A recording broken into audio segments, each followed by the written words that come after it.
I'm back here in Cordillera, but this time kasama ko naman ang aking bike at sa susunod na 3 araw ay maglalakbay ulit kami from Kibungan, Benguet. Hindi ko alam kung nasa kami ngayon, RELM, dito sa Ilocos Sur. Dami palang pasabog dito sa North. Pagkatapos ay lalabas kami papunta ng La Union. Pero hindi kalsada ang mga dadaanan namin, kundi mga kabundukan. Kakahike ko lang din dito sa Kibungan, Benguet at dahil namangha ako sa ganda nito, sabi ko gusto ko tong balikan. Matagal-tagal na rin yung huli kong bikepacking ride. Kaya naman nung naimbitahan ako ng Pampanga Bikepacking Community na dito daw ang ruta, hindi na ako nag-atubili at nag-go na agad ako. Hindi lang to labanan, madyakan, labanan din to ng tulahan. Ngayon lang ako nakakita ng ganito kataas na daan. Biyaheng langit muna tayo. Tara, let's bike and wonder.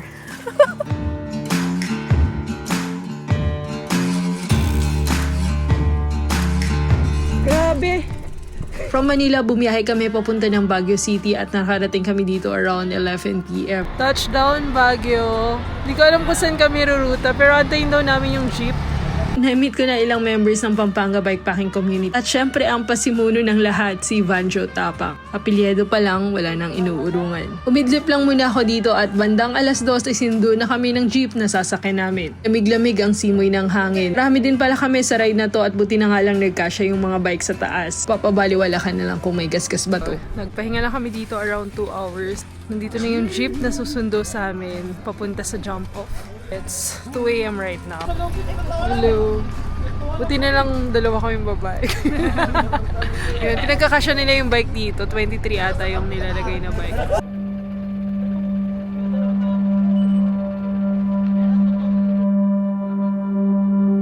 Charlie boy. Loko yan. Dito ako. Sarap matulog! Mahaba din pala yung biyahe papunta dito at bandang 5:00, kumain muna kami ng breakfast.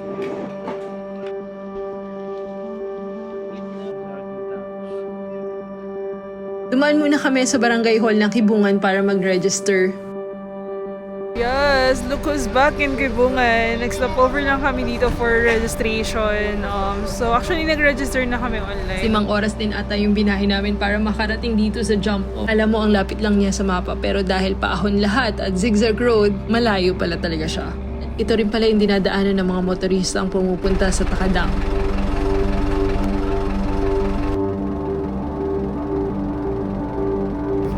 Yan, so finally nakarating na kami after 6 hours ata from 2 a.m. 9 a.m. na ngayon since nag-break kami kanina dito sa Takadang. I don't know kung nasan kami. Pero hindi kami dito dumaan nung nagsimula kami mag-hike. I don't have much expectations but it's been a long time since my last bikepacking ride. So good luck. Si Sir Charlie mukhang simpleng tao lang yan pero nalibot na niya ang ilang parte ng mundo. Kuya, saan kami lalabas? Hindi na kaya jeep dyan. Hindi na kaya jeep. Yan. Kaya hanggang dito na lang kami. Ang tawag sa barangay na to? Digdig. Sitio. Sitio Digdig. Okay. Thank you, kuya. Nakauwi naman tayo. Ang tanong, anong oras at anong araw? Indefinite. Di pa namin alam kung hanggang kailan. Ang wish ko lang ay sana makauwi kami ng ligtas lahat. Iniwasan na namin yung mga sementado at dito kami magsisimula sa off-road. So malubak-lubak, putik at tahimik ang lugar. Nakakapanibago lang dahil ang tagal na ng huling bikepacking ride ko. So napakarami rin ng paahon dito. 10 kilometers lang naman daw to. Naniniwala ka pa kay Banjo? Ay, hindi ba totoo yun? Hindi nyo naman nakikita itong mga ganun. Pero yung iba pala doon, hindi mo naman talaga papacheck. Itulakin mo pa. KM lang daw, pero nakaka 3 KM pa lang. Ay, actually, hindi naman mahirap yung daan, pero medyo loose yung mga gravel, kaya nahirapan kami mag-feel. Kaya mahirap siya.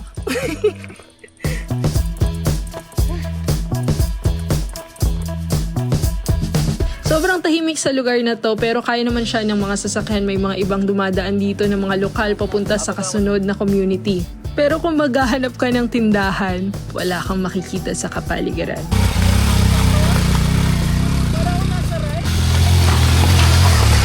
Kaya kinakailangan mo talagang magdala ng maraming tubig kapag ganito yung mga klase ng ruta.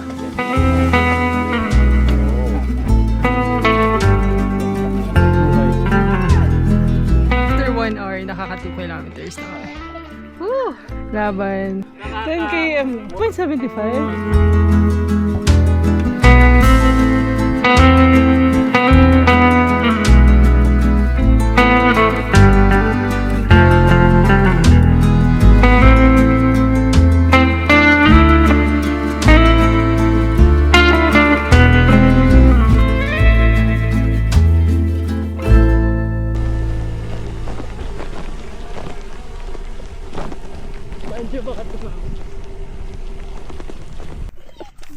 At syempre hindi naman natin masisiguradong napakaganda ng weather. Dito nagsimula ng umulan.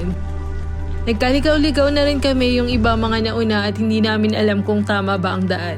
Dito kahit na sobrang dami namin, kailangan talaga ng teamwork. Kailangan alam mo yung mapa na dadaanan mo.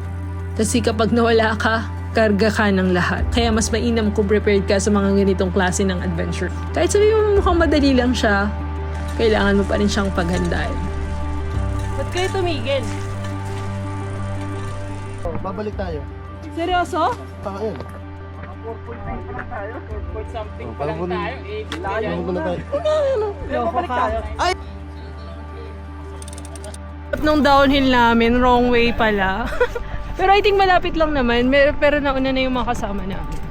So I don't know kung paano namin sila tatawagin since wala kaming dalang radyo. Ayun, meron dumaang truck. Baka papatid na kami. Paano nyo nalaman na wrong way tayo? Sa ano? Sa map? Sa Kumot. Ano lumabas? Oo. Na papunta na tayo dun sa Day 2. Dapat okay. may kakalanan tayo dyan. Lumampas na kami ng konti. Yan, tatanong namin kung pwede ba. Kung tama ba yung daan.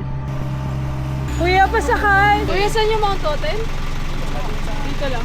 Mount Oten talaga yung pangalan. Mount Oten. So, pupunta kami bukas sa Mount Oten.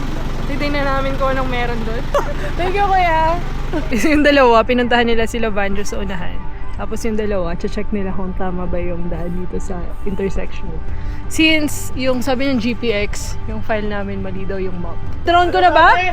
Ito drone ko na, titignan natin yung yung rain resistance. Kami yung mga team freeloader, nag-aabang lang ng message. Sila yung mga sender, kami yung receiver.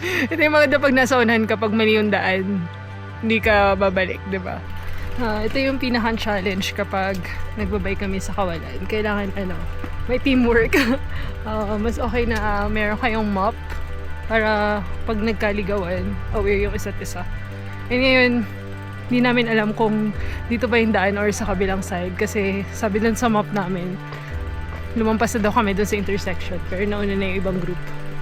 Wow! Wow! May falls oh! Tama sila. May daan din naman. Malayo na sila, Banjo. Malayo rin, pero magkatagpo rin yung May tatik sumama. daan. Sa inabahaba ng prosesyon, dito rin pala. So yun, local knows best. So nagtanong kami kanina, tama naman yung lokal. Wow. At dahil maulan na, nagsimula na rin maging iba ang vibe ng lugar.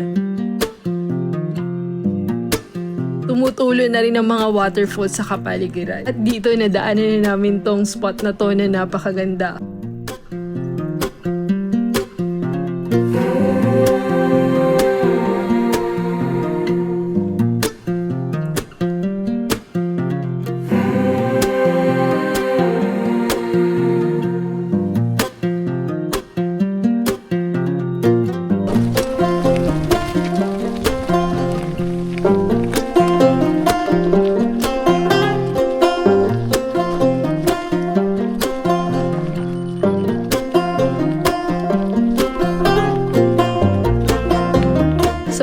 Pagkatapos ng napakahabang ahoy, naging pababa na ang mga ruta.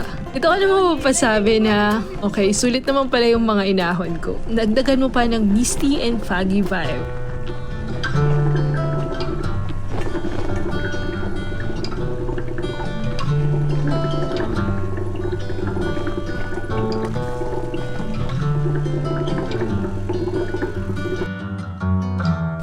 Dito rin daan?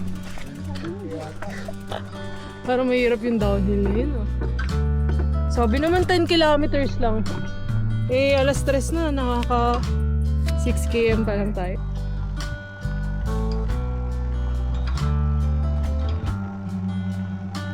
Yes, finally, ang haba ng downhill after so many uphill.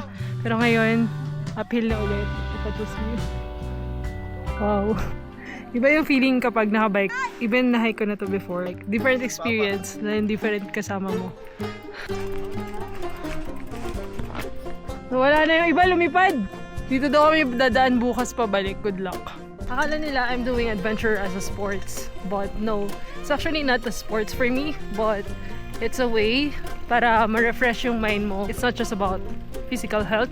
It's mostly focused on the mental health. Like right now, kung gusto mong ma-refresh yung mind mo, yun, masarap kumawala. Like, nandito ka sa kagiligitnaan ng kawalan. Mapapaligiran ng mga kabundukan. And sobrang peaceful. Pag masyado ka nakatutok sa social media, mapapa-overthink ka ng malala. Like, papasok yung mga anxiety, stress, yung mga bagay na kailangan mong bilhin. Parang mapapa-check out ka. Ang daming time para mag-isip. Pero kapag nandito ka sa mga ganitong kawalan, parang wala kang iniisip. Like, sobrang laya ng isip mo maliban sa sana makarating kami doon sa kasunod namin pupuntahan. Sana safe ang lahat. Yeah, sarap. Grabe, panoramic view. Panoramic. Hello ate. Sabi ko babalik ako, di ba? Sa ulanan pa eh. Look who's back sa Takadang Elementary School. Di pa namin iniisip kung ano yung dadaanan namin bukas.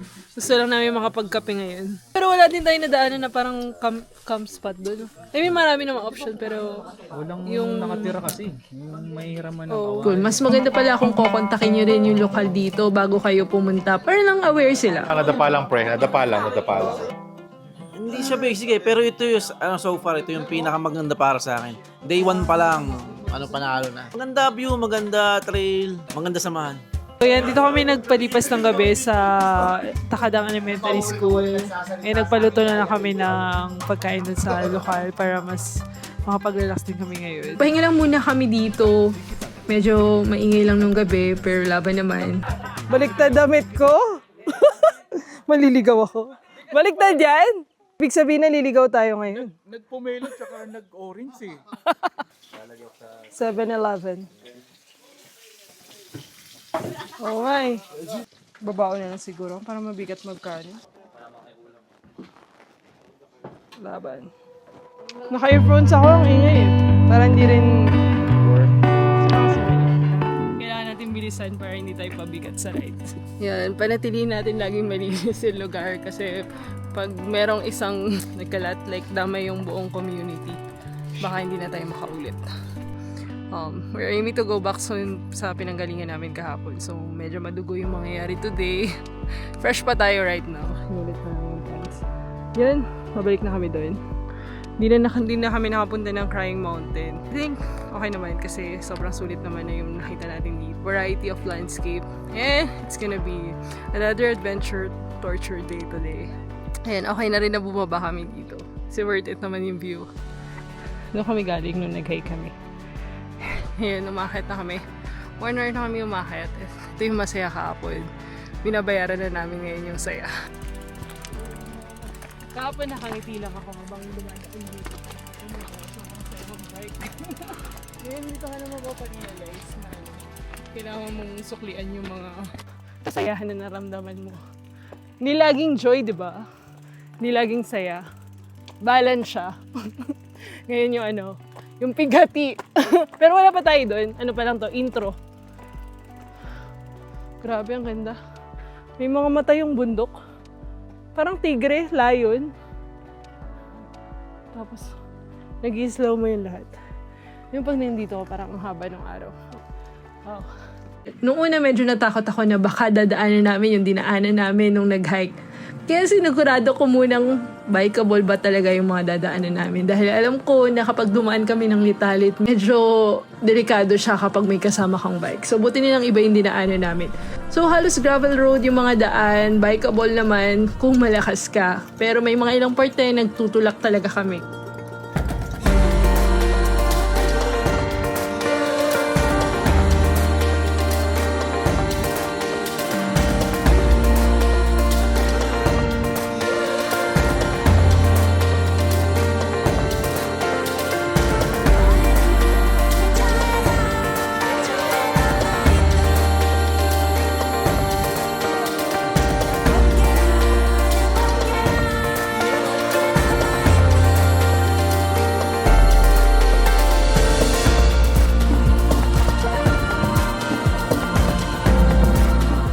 na po. It's time to pay back! Bakit ba tayo lumusong? Hindi kami lumusong, di namin ma-experience yung nangyari kahapon. Tsaka makita yung mga view doon. Hindi lang to labanan ng ano eh. Ng padyakan, labanan din to ng tulakan.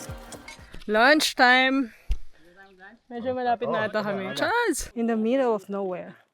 Wow, ano yan sir? Bawal ang aesthetic dito. Ayan, yun yung bibiling ko dapat. Wow, meron pa siyang ano oh. Wow! Mag-grind ka pa sir? Bibidyo kita. Kailangan fresh lagi yung kape natin. Yes! Ayan, yan. Wala na ang tubig, ang angang pa. Pero masarap. Na, sarap pala ng grind. Ayan. Punta na ulit kami sa isa sa pinakamagandang spot dito. Although walang clearing ngayon. Saya na lusong kahapon. Kada nakakita kami spot, nagpapahinga kami. Then, we're now going to Ilocos Sur. Yeah, sarap ng pababa. Parang nag-iba yung mood ko ngayon. Sarap, no? Pasabi ka na, sarap mag-bike.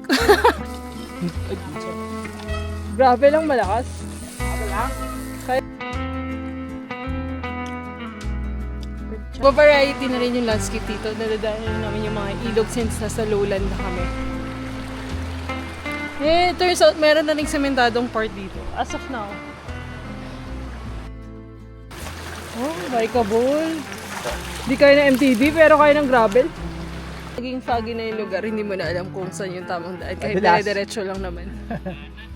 Ngayon, alas 2 pa lang, mahaba pa yung araw namin, pero it's been 6 hours na kaming nasa trail. And I think, naghahanap na sila ng campsite yung mga nasa unahan. Nagpapaalam lang kami sa community as a respect sa mga locals. Saan mas positive? Dito o dito? Kasi mas lubog. Kaya niya yun, nakapax 32 siya eh. Ay! Hindi lahat! Ayan tuloy. Si Lord na yan. Si Lord na sumemplang. Ibig sabihin, lahat tayo pwedeng sumemplang. Kaya mo yun? Delegate. Kaya yun, naka-rock shocks. Hey! Ang ginagawa nyo? Tulak pa rin? Sino mga sumemplang? Ayan. Sign of semplang. Puno. 2:30 nakarating na kami dito sa elementary school. Bulisay, Kayapa, Bakun. So, nandito pala kami sa Bakun. Actually, dun dapat kami magka-camp pero walang supply. And mas okay na rin pag dito sa may community para may access tayo sa water. Yung ilabas mo na yung crispy pata mo dyan. Oh, meron pa ako kapatid. Don't make a sound. It's time to sleep Pero may treehouse. now. Tinatamad na ako mag-pet. I give it all to you. I give it all to you. Magkano rin yung bili mo yan? $20. 25K? Oh, shucks. Pero ano na yun? Kasama na tong rap. Kailangan pala magwalis nito sa tao.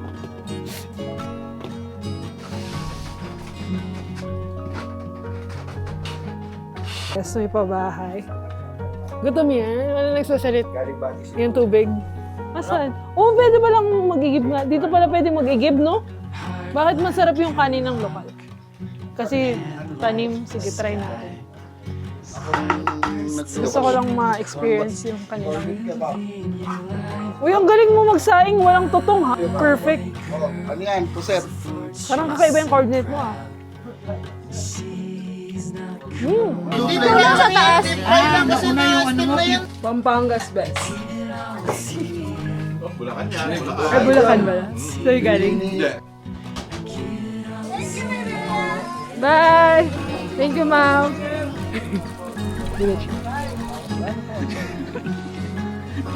Ride out now. We're now leaving Bakun. I think La Union na kami ngayon. Puro downhill. It's gonna be another adventure today. Oh, day 3, simula na ng tulakan. Pero I think konting tulak lang to din downhill.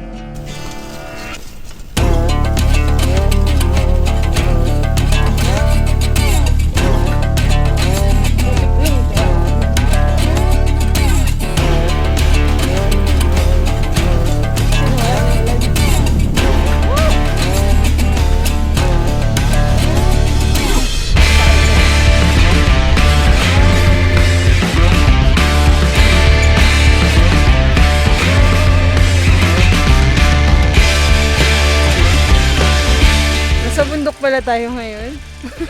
Nanaginip ako. Kala ko nasa heaven eh. Nakita mo na kasi ako, no? Part dito. At yung nakikita natin sa likod is Ilocos Sur, which is Mount Tenglawan. At nandito naman yung Kabunian. Tapos kanina nandito kami sa Bacon, Benguet. And ngayon bababa na kami papunta ng La Union. Yes, let's do it. Grabe oh. Nasa isang kabundukan lang tayo pero napapaligiran tayo ng iba't ibang probinsya. Oh my God. I mean, lusong nga pero sobrang tarik na guys. Sino kayang gumawa nito? Hindi, binubuo pa lang nila yung daan. Or buo na ba to? Grabe! Totoo nga yung lokal, no? Sementadong pababa pero matarik.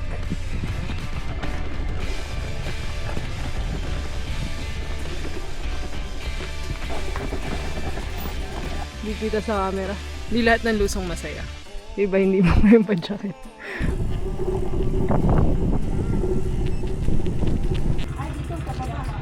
May nakita po kayong mga nakabike? Oo, kanina. Saan po sila doon? Ay, sige. Salamat. Anong lugar na to, ate? Kaya pa. Kaya pa. Ilocos Sur? Papa. Benguet pa lang. Benguet pa rin.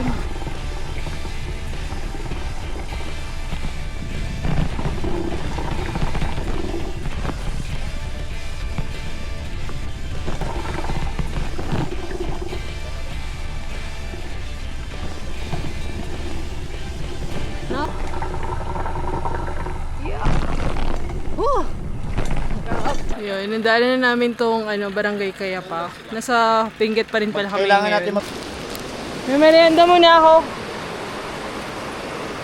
Huwag lang mahulog yung cellphone ko. 30 minutes na yun, no? Yung lusong. Isang oras na eh. Isang oras na ba? Hindi ko nararamdaman eh. So after so many days, nakarating na kami sa Kabiasnan. Highway na ulit. May nadala kami ilog dito. Nakapagod din lumusong, naantok na ako. Pero ang saya kapag mas maraming lusong. Although may mga sketchy part na kailangan mo talaga mag-ingat dahil sobrang steep nung pababa. Kaya may mga part na nagtutula kami kasi very sketchy siya. Hello! Barangay Amilongan. Naghanap kami ng kainan dito ngayon. Hey!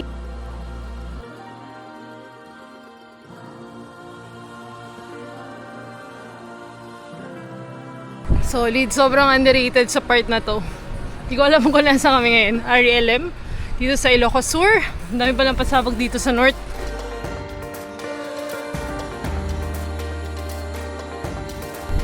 Sarap. Ang chill lang ngayon. Kalmado lang yung weather.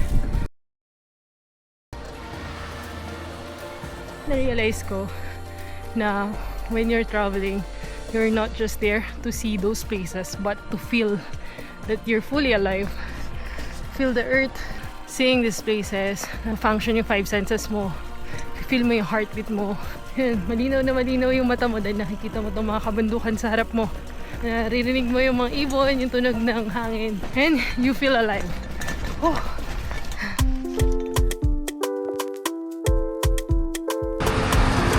I turn south. 42 kilometers pa yung papuntang San Juan. Yes, we made it to La Union. Nandito kami sa boundary ng Ilocos Sur and La Union. So, ito is Sudipen, then yung kabila is La Union na. This ends our bikepacking adventure. Yung mga iba dumiretso pa ng La Union to spend their day. But yeah, I'm heading back to Manila. What a day. Nakatuwa na makasama ulit yung Pampanga bikepacking community. And yeah, epic ride. See you in the next one. Bye!